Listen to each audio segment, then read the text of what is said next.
This is TLV1.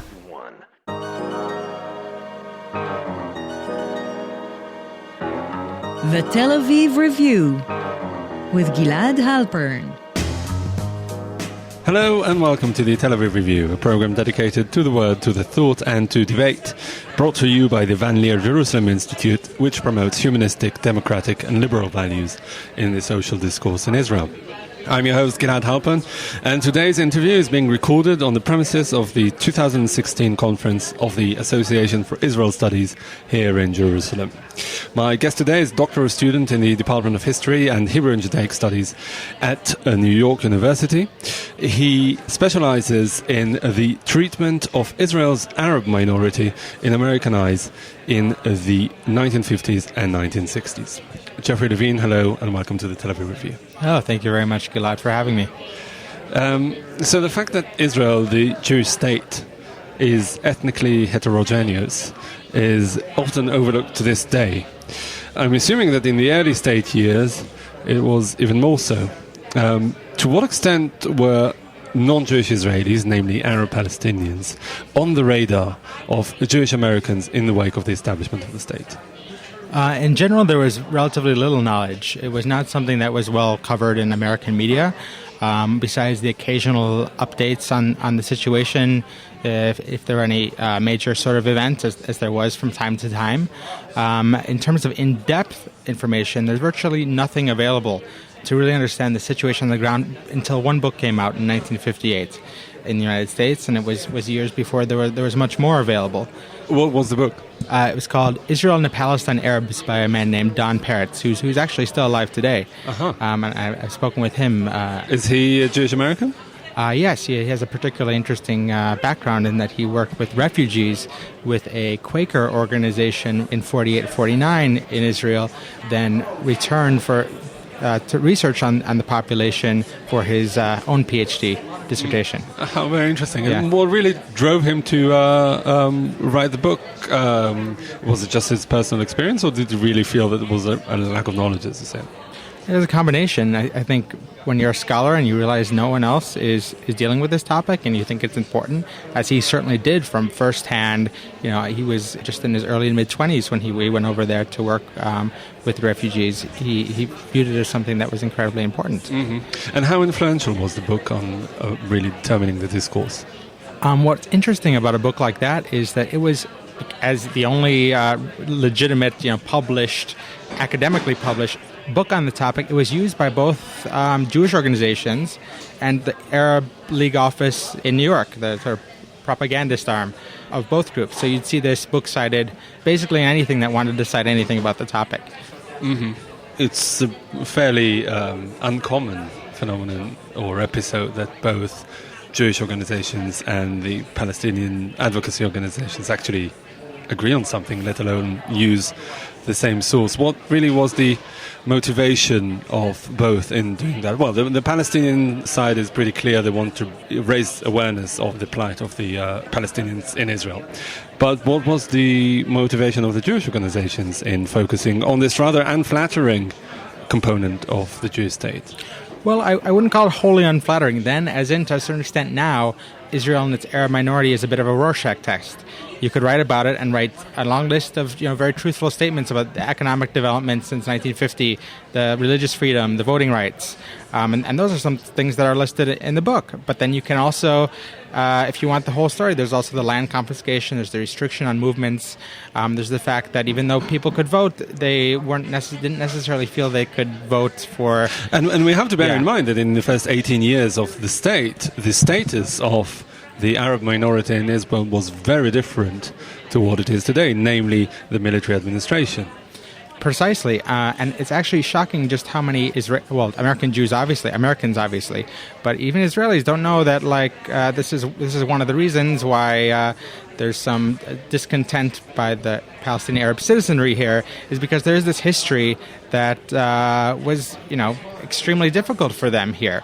They weren't treated as, they were given citizenship. Yes, they could vote, but it wasn't. I was speaking with someone who is in charge of this. He's also in his 90s. An Israeli official. Yes. Uri Lubrani, who served as the Prime Minister's advisor for Israel affairs under Ben Gurion. I'm quite fortunate some of these people are still around.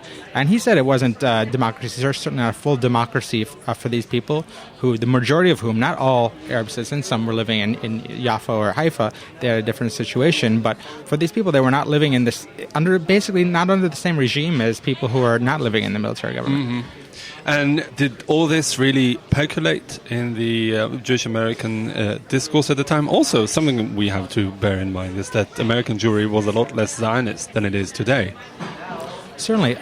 This is actually quite different because there is such little information about this during this time versus today, where you can go online and learn all these different opinions, all these different amounts of information. There was really just a few groups that were engaged in it. And for my presentation, I focused on the American Jewish Committee, which, as you mentioned, was a non-Zionist organization, very involved in civil rights in the U.S., very interested in human rights and human relations. And so this organization, its leadership took a particular interest in trying to change the situation in Israel. But it wasn't a public campaign. Rather, it was quite a private campaign. What do you mean by that? So after the events of 1956 Kfar Qasim massacre, in which about 49 Arab citizens of Israel were killed when they didn't realize a curfew had been put in place, the issue was being discussed more widely. The whole fact that there are Arabs in Israel was discussed more widely. So a few months later, the AJC, American Jewish Committee, decided that they wanted to visit Israel and speak to some of the Arabs living here. So they went, they met with all sorts of leaders, regular people, and they actually, one of their two main things to bring up to David Ben Gurion when they met with him was this issue of Arab rights in Israel. Mm-hmm. And so they originally thought that this sort of private advocacy would work, and sent in a list of recommendations and sort of analysis, because they felt that the American experience could inform the situation here and make this, in their view, a more democratic state. But it didn't permeate to the public realm. Eventually, in the 1960s, the American Jewish Committee established an office here, and one of their main goals was trying to export this, what they viewed as the American model of democracy, which perhaps is a bit flawed, because even during this time, even though the AGC was working on it, the human rights situation, civil rights situation for African Americans in Jim Crow South was in many ways much worse than what the Arabs were facing here. And also it was before African decolonization. This is another thing to bear in mind. Precisely. I mean, these are all ongoing processes. It appears that some of these leaders just simply didn't feel that the topic was being discussed as enough in Israel. So they focused in the 60s not on lobbying the government, but rather changing the views of society. With a small staff, there wasn't that much they could do, but they were one of these early first groups to try and focus on these inter-communal conversations. They were sort of experimenting with intergroup, I forgot the word, counseling or such. So they really felt that they could sort of get the ball rolling by educating Israelis on what they viewed was the American model of democracy, which was the ideal model, despite its de facto flaws, and also get people talking. So they saw the campaign in Israel to better the situation of the Arabs here as some sort of an extension of the work at home? Certainly. It's an organization that was founded for the Jewish minority in Russia, which was being very persecuted about 110 years ago when the American Jewish Committee was founded. And they started focusing on anti-Semitism in the U.S. and civil rights. But by the mid-1950s, they really felt that it was an international mission, and that in order to for this liberal mission to succeed, it needed to succeed everywhere. Mm-hmm. What can you tell us about the people who ran the AJC and their particular relationship with Israel and Zionism, if they had any? It was a varied group. Some of these people started out as very skeptical of Zionism. As I said, it was a non-Zionist organization. At the same time, they were very, in humanitarian terms, very supportive of Israel, but really struggling to even really fully state what non-Zionism means besides simply what it's not. Mm-hmm. A figure I focus on quite a bit is James Marshall, who's the son of Louis Marshall, who founded the American Jewish Committee. And he's also the nephew of Judah Magnus, who you're probably familiar with. He viewed himself as someone who could forward the legacy of Magnus. We should say a few words about Magnus. He was an American rabbi and professor based in Tel Aviv who was on the really forefront of the progressive left in this country. Yeah, he was the chancellor of Hebrew University. He passed away in 1948. But he was someone who was very big on the idea of binationalism. He led the premier binationalist group and was a big fan of the idea of Arab-Jewish cooperation, which really didn't have a big constituency at any point. And the group lived on afterward, and it was something that the American Jewish community looked at with fondness, but they realized that it didn't have the type of support they wanted, which is perhaps something that motivated their efforts to try and push the ball forward. Mm-hmm. Did the fact that book that you mentioned and the question of the treatment of Arabs in Israel was also part of the Palestinian Arab propaganda in America, did it send any alarm bells ringing for the Jewish groups, or were they okay with it at the time? Oh, I mean, they were certainly very concerned about the Arab propaganda in the United States, and not just because it threatened Israel, but also because they viewed it as that it would arouse suspicion of dual loyalty, which during this time, when society's view of Jews was quite a bit different than it was, these fears of anti-Semitism and dual loyalty accusations were quite a concern.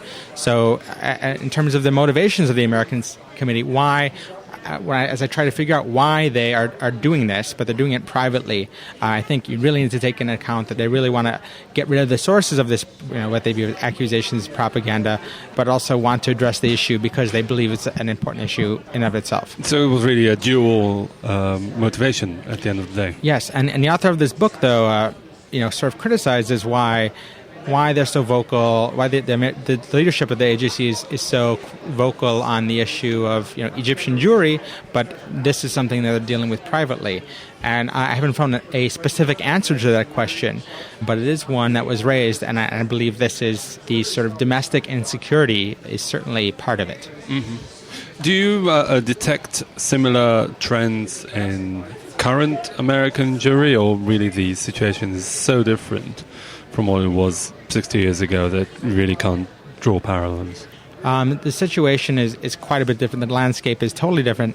But on the same time, the same sort of logics, the same sort of rhetorics really, in many ways, continue to exist. Mm-hmm. Do you think that the work overseas had any influence on the Israeli government's decision to repeal the military administration in 1966, or was it an entirely domestic issue? There were small reforms a little while after the American Jewish Committee went, and sort of publicly those were lauded, and I don't know if there was any connection. This is also in the context of a lot of criticism by Begin and a lot of these other parties against the military government, which they saw as reinforcing Mapai rule. More Arabs voted for Mapai per capita than Jews during certain elections because of this military government reinforced a system where people felt that they needed to. It's very hard to say definitively. I haven't found. I think by and large the leadership here felt that they were able to dismiss this criticism and basically saying that, you're over there, you don't understand the situation. Thank you for sending us this nice pamphlet, but it doesn't really apply. Were any non-Jewish American players involved in it? I don't know, the White House, the State Department. Were they concerned with the status of the Arab Israelis, or was it a specifically human rights issue for these Jewish groups? I'm still in the process of researching Washington's view. There was certainly well-informed, but they had bigger fish to fry. The refugee issue was an international issue. The border disputes between Israel and its neighbors, those are international issues, while this was a domestic one. The one group of non-Jews that I found most concerned thus far are the Quakers, the American Friends Service Committee, which wanted to be active in Israel overall, and the State of Israel told them to focus on Arab groups. So they were focused on developing certain villages, but they also forwarded and drew up one of the directors here in the mid-1950s drew up a plan to resettle internal refugees. These are people who are Israeli citizens, they're Arab, they're of Palestinian Arab background, and maybe they lived in a village and then their village got no longer exist, and they're moving to Nazareth. But they're still transient. They don't have permanent homes or livelihood. And this is something that these Quaker group on the ground saw was an issue and drew up a plan and submitted to the government in hopes that it would change the situation. Okay, Geoffrey Levin, this is all very interesting, but I'm afraid this is all we have time for today. Thank you very much for joining us today. You're a doctoral student in the Departments of History and Hebrew and Judaic Studies at New York University, specializing in the treatment of Israel's Arab minority in American eyes in the 1950s and 60s. Thank you very much. Thank you. And also big thanks to Alex Benish, our sound engineer, and to the Van Leer Institute for the generous support. If you like this podcast, there are many more where it came from. Just go to www.tlv1.fm/podcasts and take your pick. Oh, won't you give yourself to me? I like it when it rains. And I don't need to hide it anymore, 'cause now I see that nothing is the same. And no one seems to care anymore. Without a side, without a lead, I stand